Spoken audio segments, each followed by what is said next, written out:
Big pass 2 மூலமா மக்களுக்கு அறிமுகமானவங்க வந்து ரித்விகா. இவங்க விஜய் டிவி பிக் பாஸ் 2ல கலந்துகிட்டு, இதுல முதல் பரிசையும் வின் பண்ணாங்க. அதுக்கப்புறமா பாலாவின் இயக்கத்தில் வரக்கூடிய பரதேசி படத்துல அறிமுகமாகி, மெட்ராஸ், கபாலி, ஒரு நாள் கூத்து இந்த மாரி நெறைய படங்கள்ல வந்து நடிச்சாங்க. நடிச்சு நல்ல பிரபலமும் ஆயிருக்காங்க. அது மட்டும் இல்லாம இவங்க ஷார்ட் ஃபிலிம் நெறைய நடிச்சிருக்காங்க. இவங்க கடந்த ஜூலை மாதம் இவங்களுக்கு நிச்சயதார்த்தம் நடைபெற்று, அந்த நிச்சயதார்த்தத்துல பார்த்தீங்கன்னா, இவங்க பிரபலங்கள் யாரையும் கூப்பிடல. கல்யாணத்துக்கு கூப்பிட்டுக்கலாம் அப்படின்னு சொல்லி பிரபலங்கள் யாரையும் கூப்பிடல. இப்போ பார்த்தீங்கன்னா, இந்த மாசம் 27ஆம் தேதி இவங்களுடைய திருமணம் அப்படின்னு சொல்லிட்டு அறிவிச்சிருக்காங்க. இவங்களுடைய திருமணம் செய்து கொள்ள போகக்கூடிய இப்ப அவரோட பேர் என்னன்னு பார்த்தீங்கன்னா, வினோத் லக்ஷ்மணன்.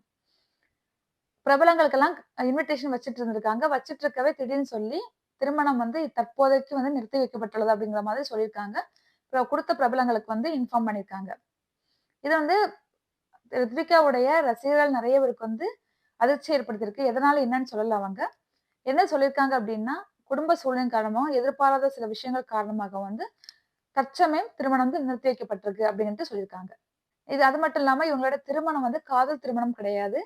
பெற்றோர்களால் பார்த்து வைக்கப்பட்ட திருமணம் அப்டிங்கிறதையும் சொல்லியிருக்காங்க ரித்விகா.